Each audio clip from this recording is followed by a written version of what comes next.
Here we go with recording. Okay. So we talked about the telephone entry. The other thing is we want to make sure that you're displaying your name and your first name and last name. A lot of times we've been getting some usernames or some abbreviations.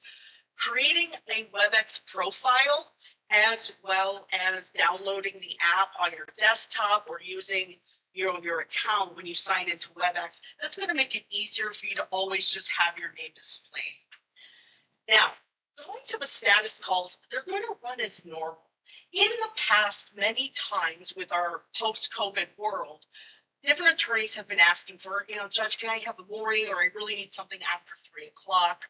During the status call, we can't accommodate those requests anymore.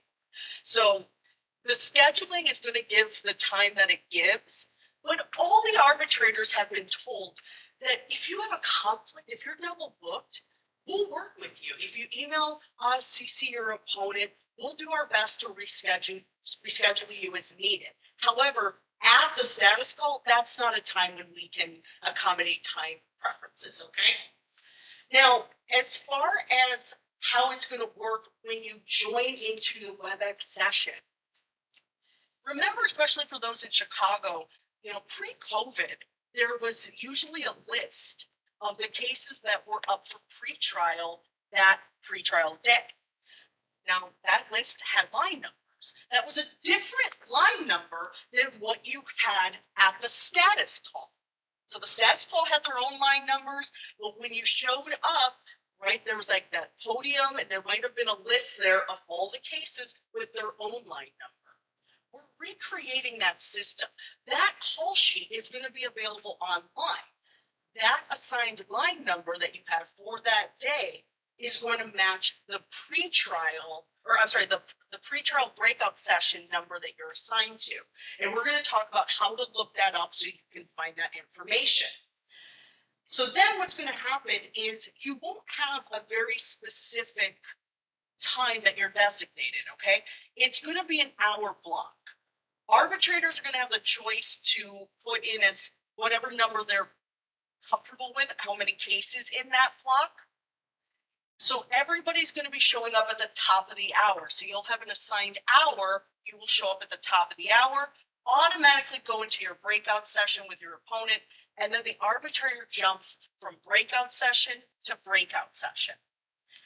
So let's go through how to, one second here, how to find your breakout session number. Okay, so this is where we go back to the call sheets. So this is the main web page for the IWCC. On that right side, it says calendars. When you go to that page, on the very top is the link for the call sheets that are generated from Compile. This is the exact same way you've been pulling up the status call, that sheet of all the different cases that have motions filed before the status call. So many of you are familiar with this page. You're going to want to go ahead and click on the setting, the arbitrator. Now, instead of status call, you'll hit pretrial. And then from there, you'll search on the date.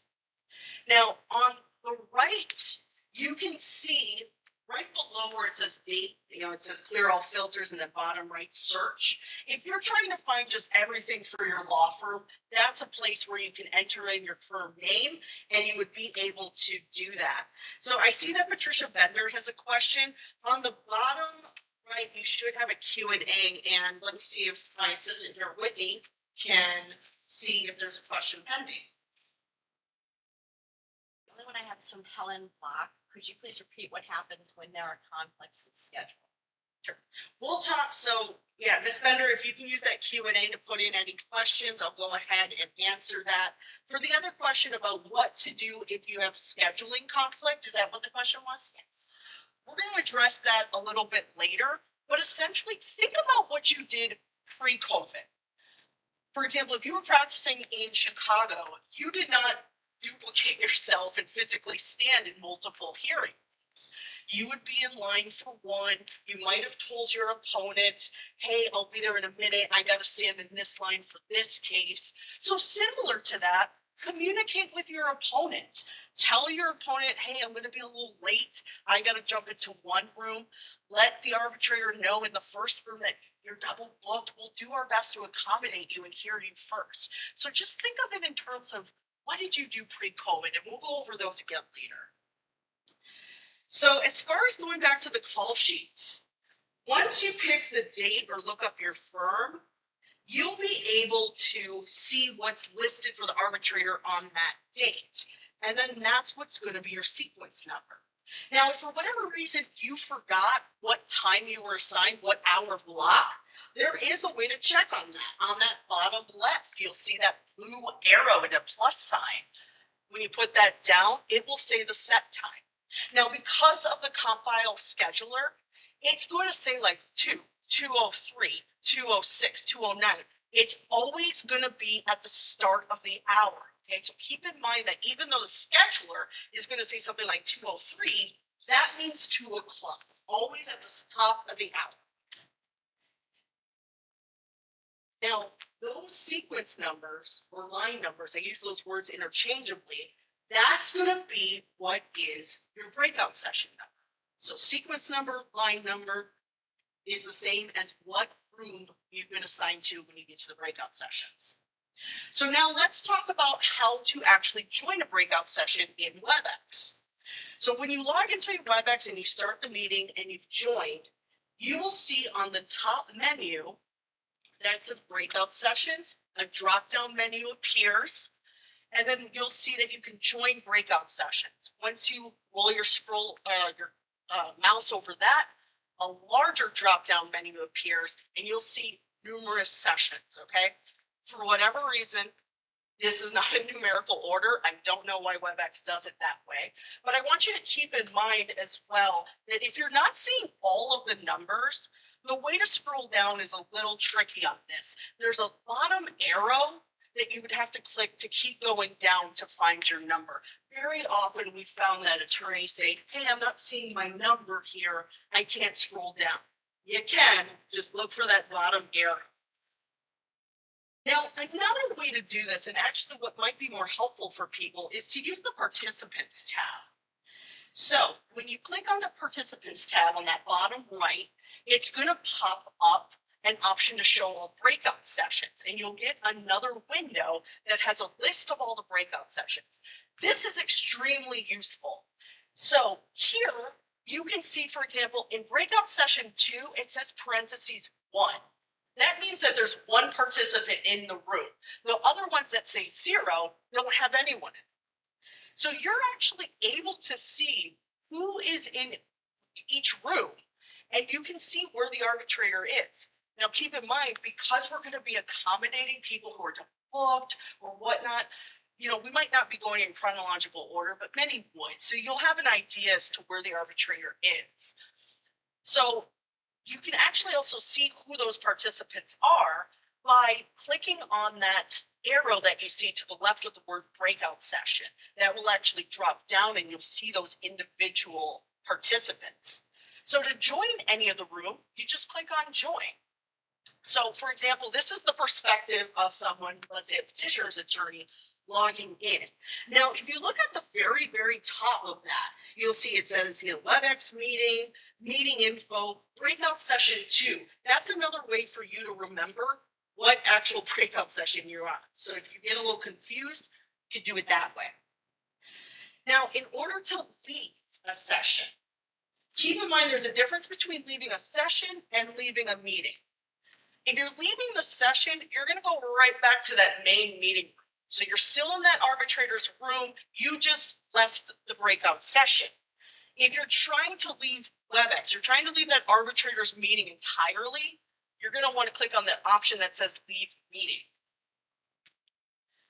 Now, if you're using an iPhone or an Android, instead of calling in, because that's going to be disabled, you're going to want to actually download the WebEx app, and you can still join breakout sessions from there. That participants tab, it looks like a little snowman. It's on your top right. When you click on that, it says show all breakout sessions. From there, again, you can see who the participants are. You can see who's in each room. You can join the sessions from there. If you're using an iPad, it's the same steps. They just move that participants tab, that snowman, if you will. That's going to be on the bottom right side, but otherwise it's the exact same procedures on how to join. Now, let's talk about some communication features on WebEx. This is something that we're going to be developing a little bit more as arbitrators become more familiar with this process. You have to keep in mind that while some arbitrators have already started using breakout rooms and have been for a few months, for some arbitrators, this is just a completely new way of doing things. So, first off, don't raise your hand. So, for example, some people in here were doing a raise hand function. You can see that for anyone who's in the room. So, if you're in a breakout session and you're raising your hand, the only people that can see that are the people in your breakout session. Meaning, if the arbitrator isn't with you, they're not seeing that. So you're kind of like a student in a classroom, an empty classroom, just standing there raising your hand. So that feature is not what you're wanting to do. Now, there is a button that says ask for help. That does notify the arbitrator that you're needing assistance, meaning that you're ready to talk. I'm going to ask that everybody just avoid that button for right now as arbitrators just become more familiar with this process. It creates a message window and it can be a little overwhelming for those that are just starting this out. That's something that as we continue to use this system, we will be talking about other ways for us to communicate with you. There are ways for us to message all the breakout sessions, and we'll slowly kind of start developing those features as everyone becomes a little bit. Chat functions are limited when you're in breakout sections, so you're not going to be able to message somebody else in a different breakout session or use the chat function to message the arbitrator unless they're also in that room. So just be mindful of that. For example, if you see your fellow, a colleague of yours that you want to talk to who's in a different room, the best way to get a hold of them is probably to email them and just say, hey, like, I see that you're in room 2, let's talk later. And maybe you jump into an empty breakout session. That would be completely appropriate. So again, just remember that raise hand function. That's not going to work if you're trying to notify the arbitrator. Now, a lot of people have asked, what do I do if I'm double booked? How do I jump in and out from one meeting with an arbitrator to another? And that actually, there's no real secret to that. There's no expedited way. You need to make sure that you're leaving the meeting that you are with the current arbitrator and then joining the meeting room for the other arbitrator. So we kind of talked about what do you do if you're double booked?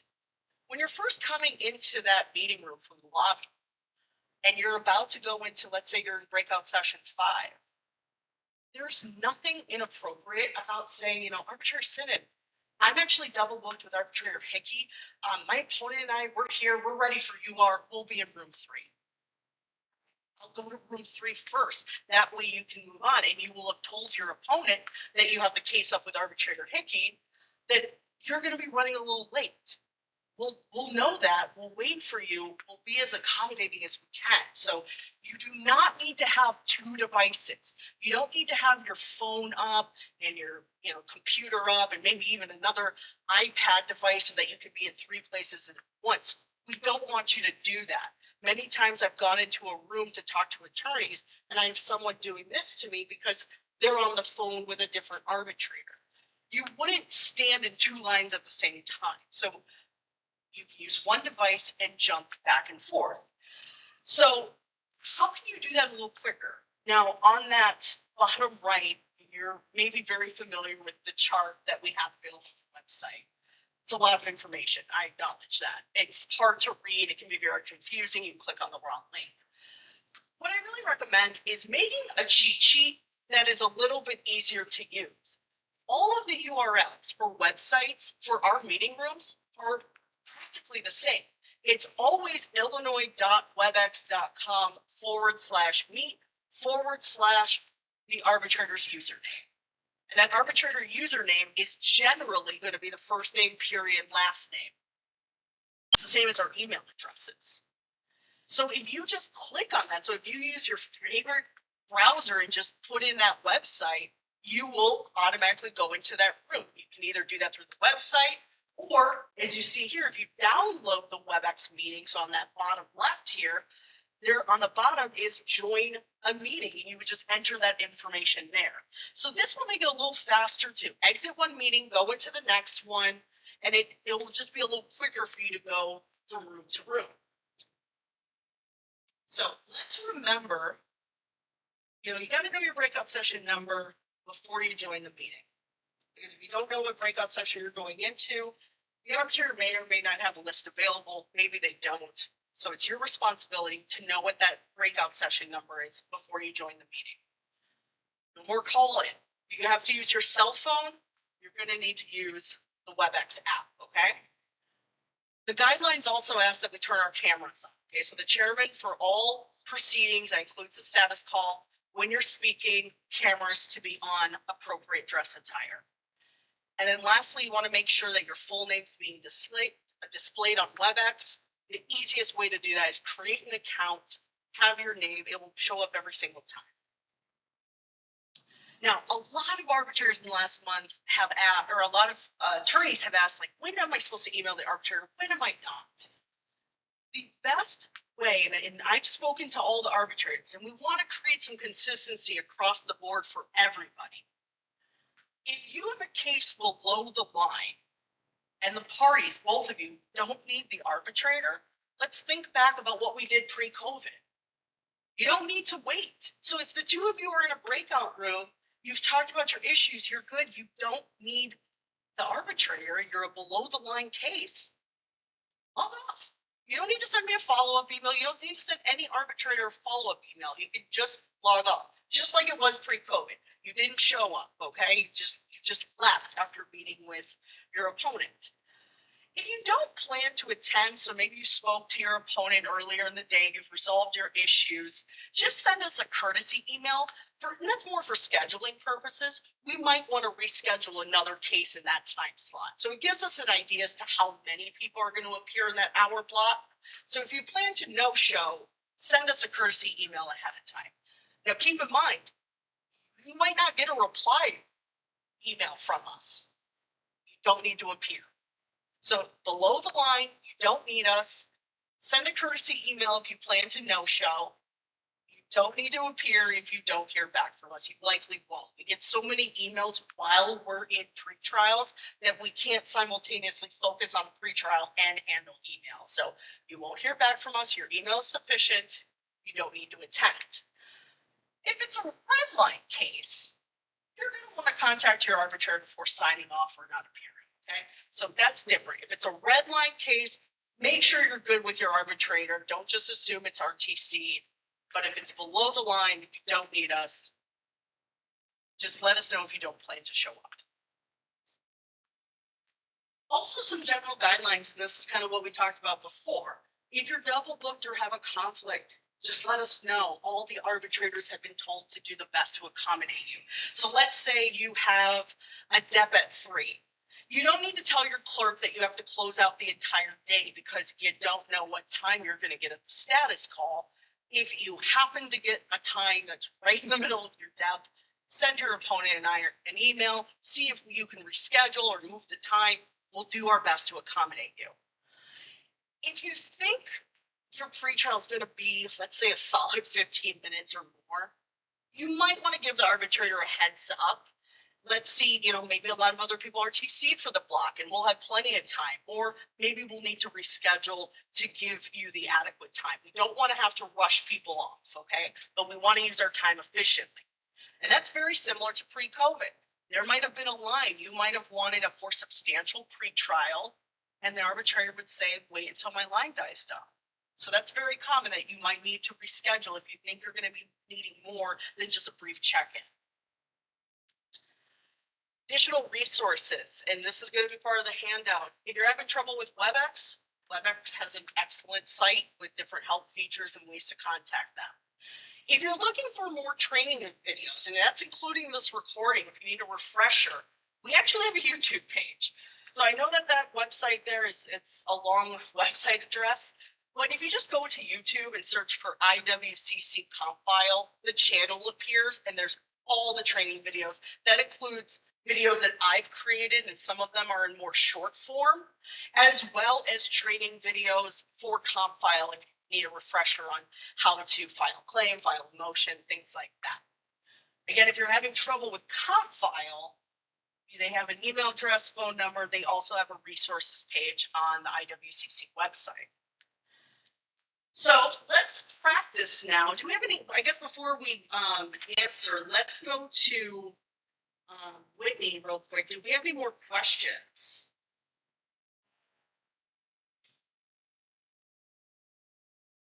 Veronica Palmer, can you let us know where that sheet is on the website? What sheet were you referring to? So if we're talking about the sequence sheet, I can actually, let's do it live. Give me 1 second. So, okay, I'm doing this live right now. So this is the main website for the IWCC. On the bottom or in the the middle right side, it says calendars and call sheets. You're gonna left click on that. You're gonna go to access call sheets created in comp file. It's the top link here. Left click on that. Here's that call sheet, and that's where you're gonna want to go to settings, the different arbitrator. So for example, Chicago, I'm arbitrator Rachel Sinnott. It's going to take a couple seconds to load. Honestly, maybe a couple minutes, so just be patient. If you were pulling up the status call, you would go to status call. That's what a lot of people do, especially like your clerks here that are handling status calls. But here you're going to want to go to pre-trial dates. Now, right now it says no data available. I haven't had my pre-trial dates. But the next option would be to click on the date, or you can use that search function here that I'm putting my cursor around that search, and you could enter your firm name, you could enter the petitioner's name, different information to try to pull up that instead of trying to go find from date to date if for whatever reason you didn't know what date was. So hopefully that answers that question. So what I'm going to do right now is we're going to enable a couple breakout sessions, and I'm going to allow you guys to go ahead and practice going into a breakout session, moving to another breakout session, returning to this main room. I'll help play with that. Now, keep in mind, if you're double booked with the same arbitrator, you can go from meeting room to breakout session to breakout session. You don't have to return to the main meeting room and then go back into another session. And you can see if maybe your opponent appears, maybe you were waiting for that. So there's also nothing wrong if you don't plan on your opponent appearing to just handle it all together in the same room. So it's possible to have multiple assignments with the same arbitrator. So I'm going to go ahead and let's do this. Let me go ahead and get this set up for you guys.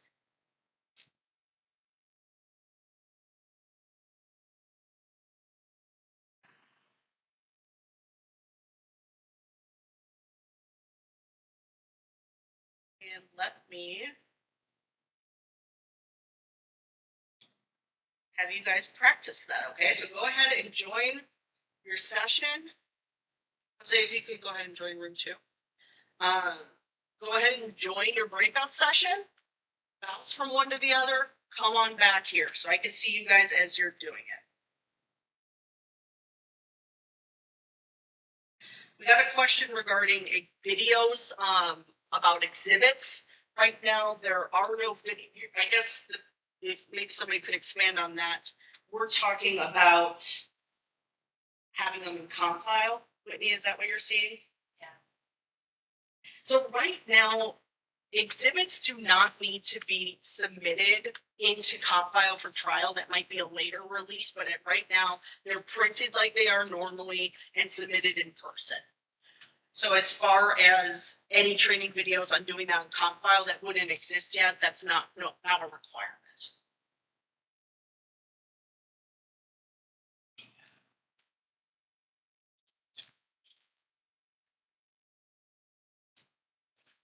So go ahead ahead if you want to raise your hand. If you're having trouble, we can try to get a hold of you.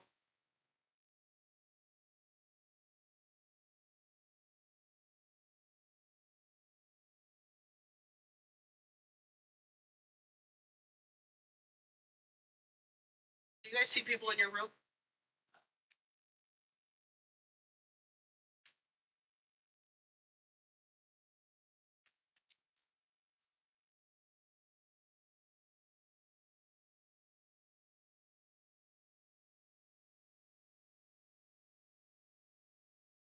So a lot of people are still in this main room. So again, we're practicing right now. I want you guys to go into, I want you guys to go into, breakout session 1, go to 2, come back here. Use those buttons that we talked about to practice going from room to room.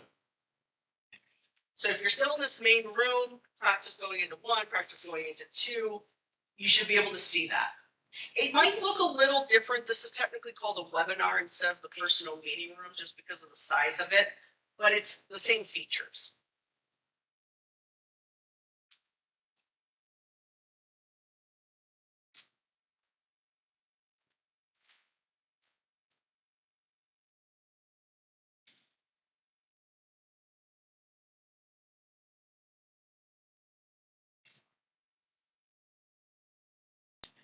All right, we're going to bring everybody back to the main room now.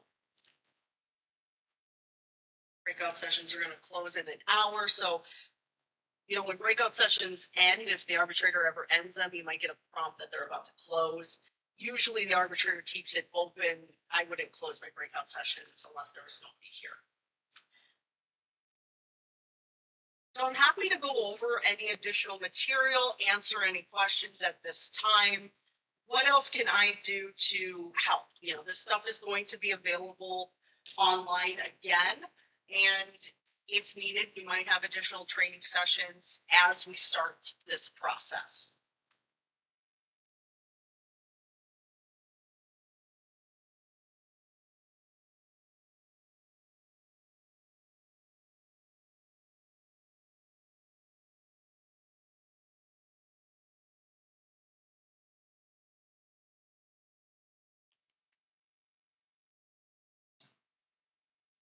Any new?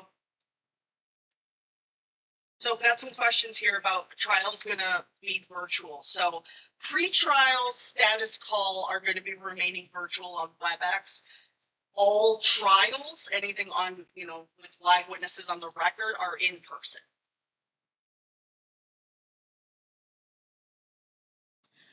So somebody asked, will the status calls change? Meaning, are the files that are motioned up automatically get breakout session numbers? So no, the status call procedure remains the same. So just when you file a motion, the only thing Compile will generate at that time is the status call date. It is not until the status call when the arbitrator will call down the line numbers. Usually clerks or the attorneys or pro se litigant will shout out the date of that they want that motion to be heard. The timing will then be assigned then and will show up later. Now you actually reminded me of a good point. The sequencing number will not generate online until the next business day.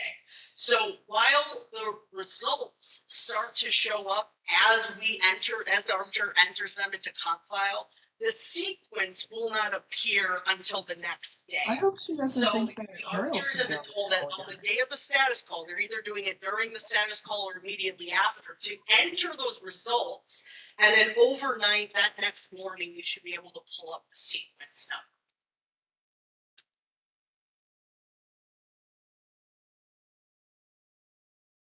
So for those of you that were playing with kind of going back, you would have normally seen just a blank screen as far as, the arbitrator would be there if we were practicing. But if nobody's in the room, you would be the only person in the room. So as you're playing and going from session 1 to maybe session 2, you wouldn't see any other participants unless there was somebody else in the room. So not to be alarmed, on that very top menu, if you're not sure if you're in the right room, you can see where it says like breakout session 2 at the very top bar of the WebEx window.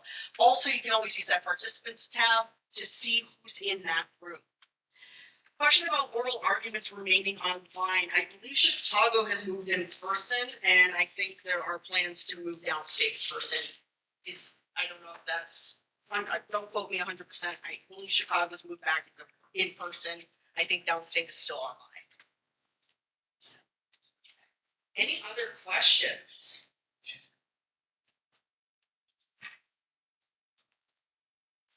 Couple questions about notifying the arbitrator when we're ready. So a couple things, there is a button to do that.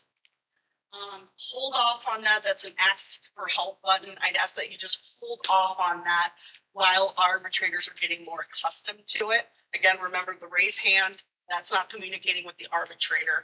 But again, nothing inappropriate. For example, if you've talked to your opponent ahead of time and you're ready to go, when you're coming into that main lobby, before you go into the breakout session, very often the arbitrator's there helping facilitate people as they get into their room. There's nothing wrong with saying, arbitrator Stinnen, counsel and I, we've already spoken. We're ready when you are. We'll be in room 3. And I keep that in mind when I'm going. I might not be in chronological order. I might be going for the people who are double booked or people who said that they were ready already and have spoken. And I know that some parties, they're catching up for the first time in a while.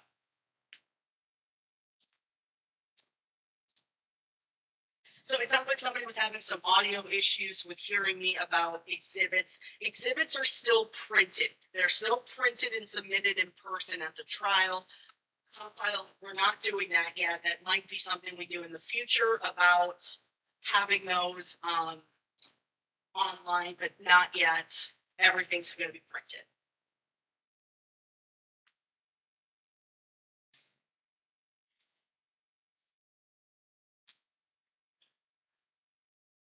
Any other questions? I mean, I'm just here to answer questions at this point. Gave some of those resources. We'll have handouts. I'll go ahead and put up for right now.